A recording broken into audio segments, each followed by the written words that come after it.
అందరూ ఎలా ఉన్నారు? నేను బాగున్నానండి. మీరు కూడా బాగుండాలని కోరుకుంటున్నానండి. ఈరోజు మన ఛానల్‌లో వీడియో వచ్చేసి ఏంటంటే, పూర్ణాలు ఏ విధంగా చేయాలో చూపించాలనుకుంటున్నానండి. చాలా టేస్టీగా, ఈజీగా ఉంటుందనమాట. మనకు పండగల సీజన్ వచ్చినప్పుడు, లేదంటే ఇంట్లో పూజలు ఏమైనా పెట్టుకున్నప్పుడు, దేవుడికి నైవేద్యంగా పెడతాం కదండీ! అప్పుడు స్పెషల్‌గా చాలా బావుంటుందనమాట. ఇవి చేసి పెట్టొచ్చండి. ఇక్కడ నేను పూర్ణాలు 2 విధాలుగా చూపిస్తున్నానండి. ఒకటి ఉప్మా రవ్వతో చేయొచ్చు. ఇంకొకటి శనగపప్పుతో చేయొచ్చండి. మరి ఎలా చేయాలి ఏంటి అని చూసే ముందు ఫస్ట్ టైం నా ఛానల్‌ని చూసేవాళ్ళు ఎవరైనా ఉంటే సబ్స్క్రైబ్ చేసుకోండి ఫ్రెండ్స్. అలాగే పక్కనున్న గంట సింబల్‌ని క్లిక్ చేశారంటే నేను ఏ వీడియో పెట్టినా కూడా మీకు నోటిఫికేషన్ వస్తుందండి.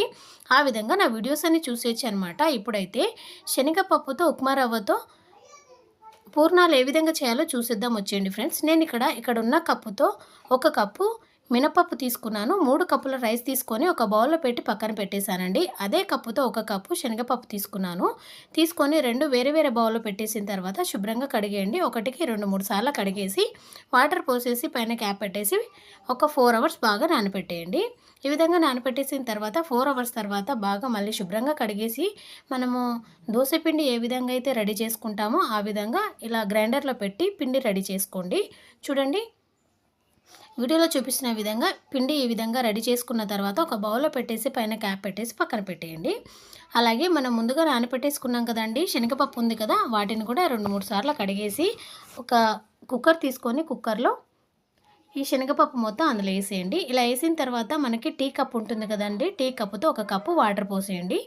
ఇలా ఎందుకంటే మనకు పప్పు ఉడకాలి కదండీ! అందుకే ఇలా పోస్తున్నాననమాట.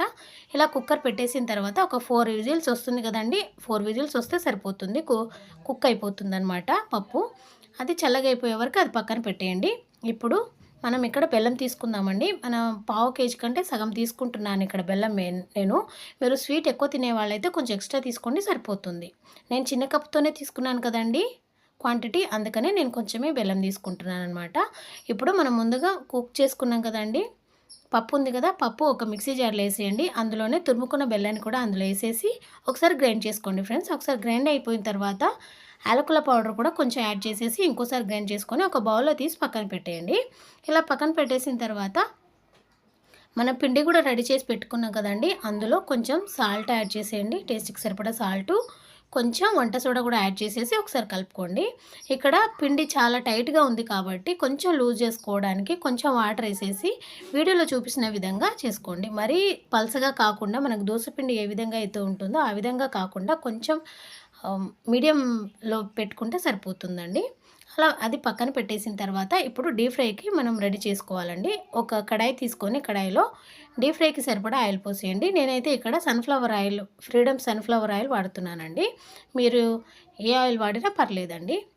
చూడండి, ఆయిల్ హీట్ అయిపోతుంది కదా! అప్పుడు మనం ముందుగా బెల్లం, పప్పు 2 గ్రైండ్ చేసుకున్నాం కదండీ! వాటిని ఈ విధంగా వీడియోలో చూపిస్తున్న విధంగా ఉండలు ఉండలుగా చేసుకోవాలండి. చేసుకొని పక్కన పెట్టేసుకోండి. నేనిక్కడ మీకు ముందే చెప్పాను కదండీ! ఉప్మా రవ్వతో కూడా చేయొచ్చని. చూడండి, ఉప్మా రవ్వతో కూడా చేసి పక్కన పెట్టేసాను నేను. ఎలా చేయాలంటే ఒక కప్పు ఉప్మా రవ్వ తీసుకొని ఒక కడాయిలో వేడి చేసుకుంటే అంటే కొంచెం గోల్డెన్ ఫ్లేవర్ వచ్చేలాగా కొంచెం కాల్చుకోవాలండి. ఫ్రై చేసుకొని అందులో బెల్లం తురుముకున్నాం కదా! ఆ తురుము కూడా ఏసేసి తురుముకుంది కూడా అందులో ఏసేసి మనం పిండిలాగా కలుపుకోవాలనమాట. ఈ విధంగా కలుపుకున్న తర్వాత ఉండలు ఉండలుగా చేసుకొని పక్కన పెట్టేయాలండి. ఇప్పుడు ఆయిల్ వేడి అయిపోతుంది కదా! అప్పుడు మనం ముందుగా చేసి పెట్టుకున్నాం కదండీ! ఇప్పుడు ఫస్ట్ మనము శనగపప్పుతో చేస్తున్నామనమాట. శనగపప్పుతో చేసిన ఉండలన్నీ ఇలా పిండిలో ఏసేసి ఆయిల్‌లో వదిలేస్తే సరిపోతుందండి.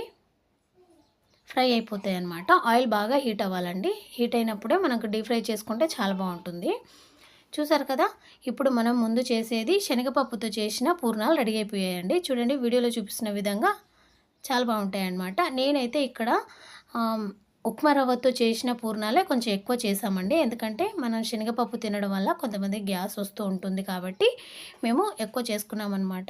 ఇప్పుడు ఉప్మా రవ్వతో చేయడం ద్వారా ఏంటంటే ప్రయోజనం, మనకి పూర్ణాలు తినాలనిపిస్తది. కానీ వాళ్ళకి ఆహ్, గ్యాస్ ఫార్మ్ అవ్వడం వల్లనో లేదంటే డాక్టర్ అన్నారు. అందువల్ల తినకపోవడం వల్ల ప్రాబ్లమ్ ఉంటుందిగా. అలాంటి వాళ్ళకి ఇది చాలా యూజ్ అవుతుందండి. ఉప్మా రవ్వతో ఈ విధంగా చేసుకొని పూర్ణాలు రెడీ చేసుకుంటే చాలా బావుంటుందనమాట.